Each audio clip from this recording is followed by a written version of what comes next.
Well, hello, Hillside family. The Christmas countdown is on, and I'm really excited to share a few words with you on this week 3 in our Advent devotional series. And the topic today is love. And the interesting thing about all of the themes, the 4 themes of the Advent season, peace and hope and joy and love, is that ultimately I believe they represent the universal yearning of the hearts of people. That in a world of chaos, we have a yearning for peace. In a world of sadness and suffering, we have a real longing for more joy. And in a world of brokenness and isolation, we have a desire to love and to be loved. And the neat thing is that Jesus uniquely meets all of those longings and yearnings when we have a relationship with Him. And so today I'm talking about love, and at the very first Christmas, certainly there was a lot of love. There was Joseph, who loved Mary and didn't put her up for public disgrace, even when he didn't fully understand what her pregnancy was about.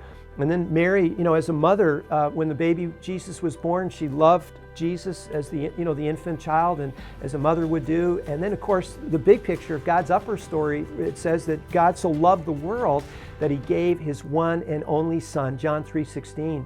And during the Christmas season, we love to sing some of the great carols of this time of the year. And I think of O Holy Night, and I love that final verse where it says, "Truly He taught us to love one another. His law is love, and His gospel is peace." And 14 times in the New Testament, more than any other of the one another's, we're called to love one another. Love one another with the extravagant, radical, extreme, sacrificial love of Jesus. Well, in Ephesians chapter 3, the Apostle Paul said that Christ's love is greater than anyone can ever know. And he said, "But I pray that you will be able to know that love, and then you will be filled with the fullness of God." And it's my prayer this Christmas that we would really come to know and to experience that love in a deeper way. And so there are 2 truths that I want you to remember about love this week. Number 1, I want you to know that you are loved. That's right, you're loved. I want you to know it, to feel it, to believe it, to embrace it, to say it, and to find strength in it, even on those days when you kind of wonder whether or not you love, that you are deeply loved by God, and it's true.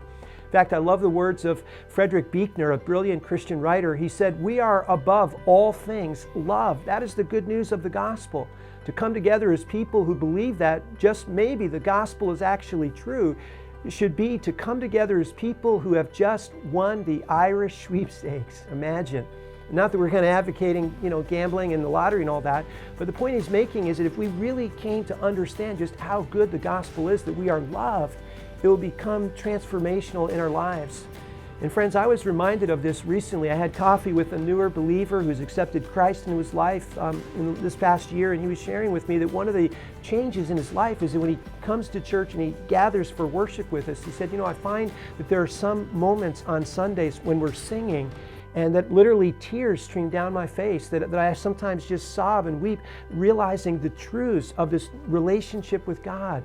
And, the reminder that our worth, our identity, our value is in that we are beloved sons and daughters of God.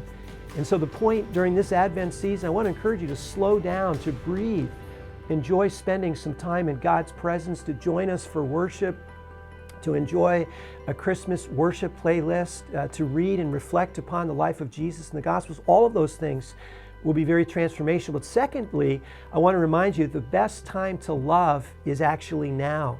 In 1 John chapter 4 and verse 7, John says, "Dear friends, let us love one another, for love comes from God. And this is how God showed His love among us.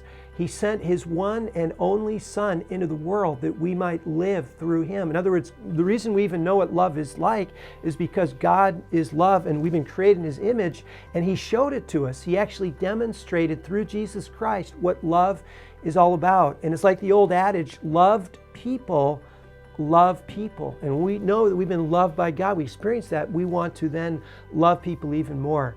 And so what if this Christmas, what if we loved more, that if we saw people, the way Jesus saw people, if we listened to people the way Jesus listened to people, if we serve people the way Jesus served people, with that sort of radical, sacrificial love, it would be transformational in the world around us. So I want to give you a challenge, and that is to make loving others a practical priority in your life. There's 11 days between now and Christmas, and so to really take the time and maybe even invite God, just slow down, breathe, and say, "Lord," sort of in a palms up way, "Lord, would you bring to my attention some people that I can love, that I can encourage, that I can let them know that they matter."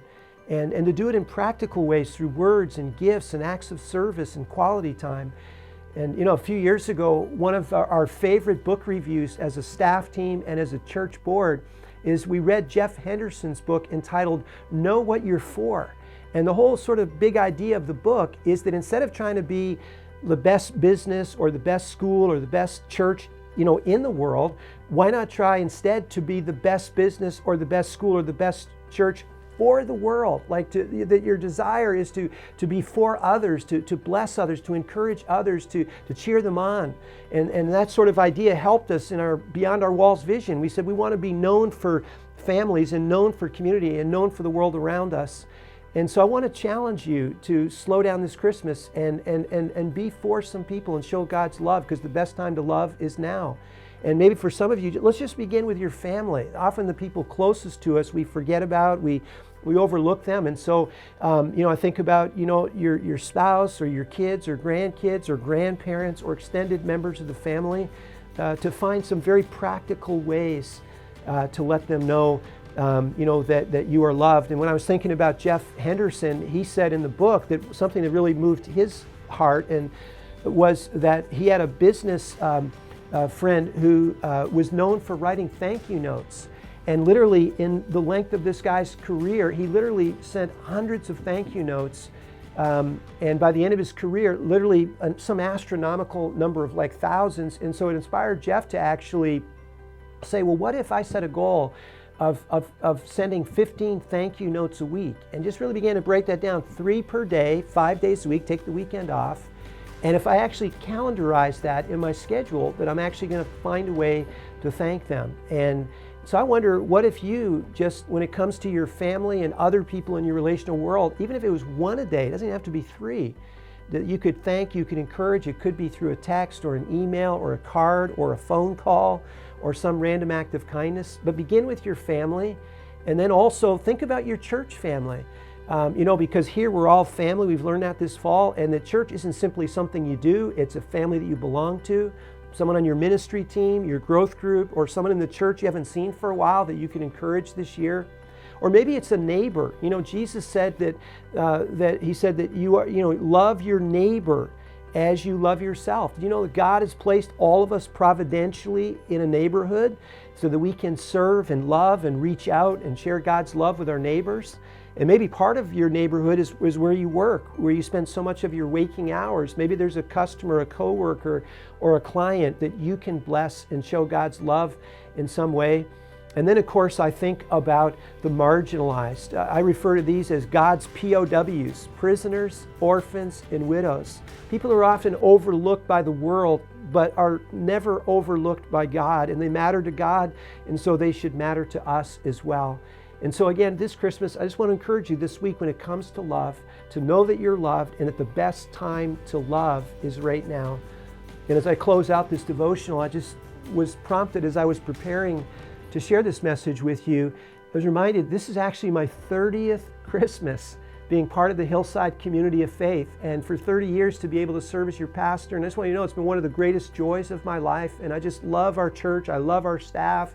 I love our board. I love serving and being a part of the community of faith with all of you, just an incredible group of people. And I just love how, seeing how God is working in such transformational ways in and through our shared efforts together. And so I just want to wish you all a really blessed Christmas. I want you to know that I love you and appreciate all of you. And so let's just pause now for a word of prayer. And God, thank you for these moments that we've been able to share together virtually through this Advent devotional video. And I pray, God, that we would all be encouraged to slow down, to spend some time with you, to realize that we are deeply loved by you.